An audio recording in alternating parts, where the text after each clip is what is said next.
Hi, welcome back to Burning River Bushcraft. Today we're going to be making a lantern out of a magic marker and an aluminum can.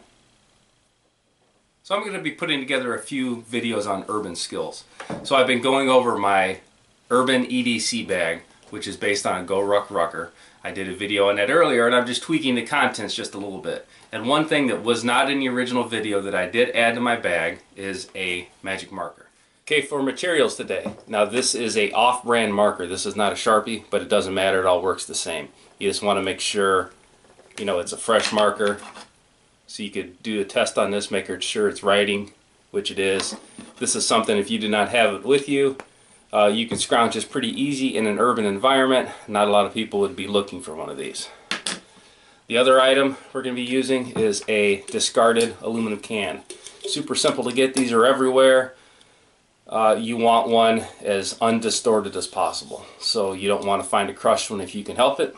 And then out of my bag, I've got a Bic lighter and a knife. Any knife will work. I just happen to be using this one today. So here's a prime example of how versatile a Sharpie marker is like this.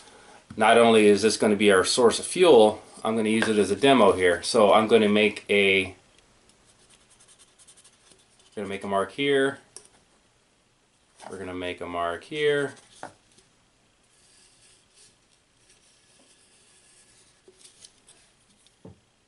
And I'm going to follow the cut. So I'm going to pierce the blade in here, pierce the blade here for a stop cut, make a straight slice all the way down.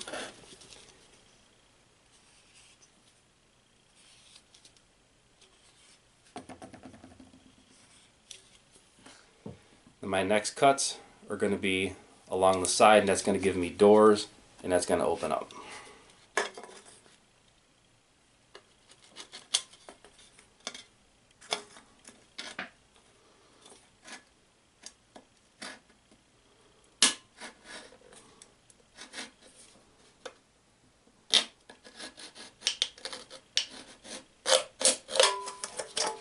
Okay, nice smooth cut. You really don't want to crush the can any more than you have to.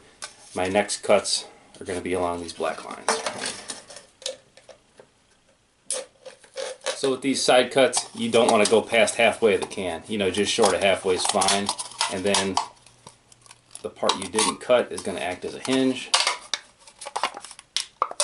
And this is going to fold open and give you a reflector. Now you can see I got a little residue in here. Definitely want to clean this out. It doesn't have to be spotless, but you don't want any, you know, liquid, dirt, anything else in there. Alright, so we got the can all rinsed out now. Now dead center middle, I'm just going to make a small X. I'm not going to attempt to make a hole to fit the marker in. I'm just going to make an X and let it push through the aluminum.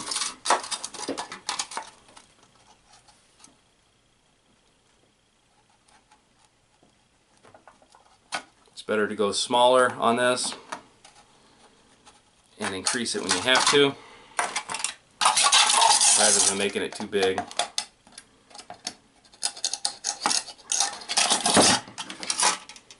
Okay, so we're going to take the cap off the marker, and here's the hole. I'm going to do a rough test fit.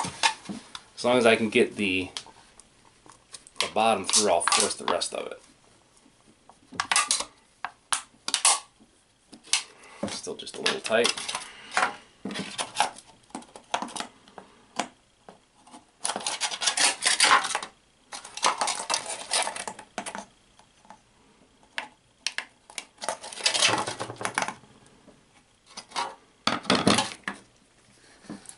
See if that's any better. There we go. Now where the cap is and stops seems to be a natural stopping point for it. So I'm going to insert it in up to there, and then we'll get this thing lit. So as long as you have a fresh, usable marker, it should light up pretty easy.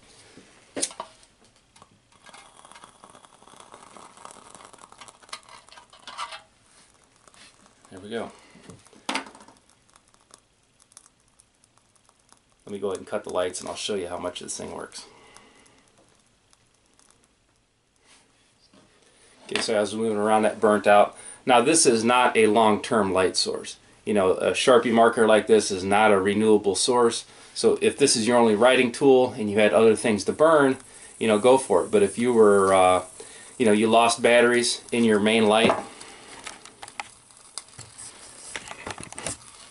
and you were walking around in a dark situation or needed a light, camp light, this is a pretty good, pretty discreet way to get fire in an urban setting. And you see, if I turn this, you can see how much light that's casting.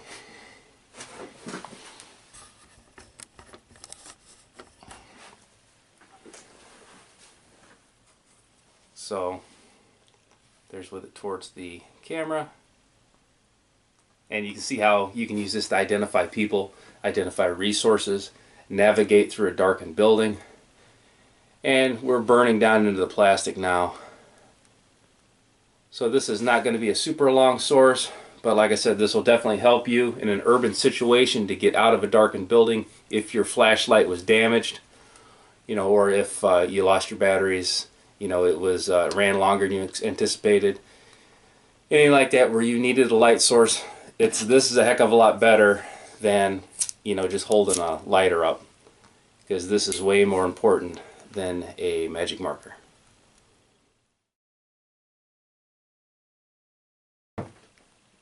So the burn time has been pretty impressive on this. Again, this is just a simple Sharpie marker. This was an off-brand. Besides the fact that this would allow you to navigate, darkened areas, identify threats, identify resources, identify hazards. Obviously, this thing would work just great for a fire starter. If you can't get a fire going in this amount of burn time, something's seriously wrong. Right now, all the fuel of the ink or the paint is gone. We're strictly burning on plastic right now. Something like this, you would not want to, cook over a fire like this in an emergency situation. I guess all bets are off. But you absolutely could light this with your lighter, save the fuel in your big lighter, use this to light a tinder bundle, blow it out, start over again. That would probably be the best use of a marker like this. When you use it like this, obviously it's a one-time thing to use it as a lantern. It would be used in an emergency, in a situation where you didn't have what you were supposed to have with you, like your flashlight. But this is a great skill to know, using a simple marker and some trash. This has been Jamie Boggs with Burning River Bushcraft. See you next time.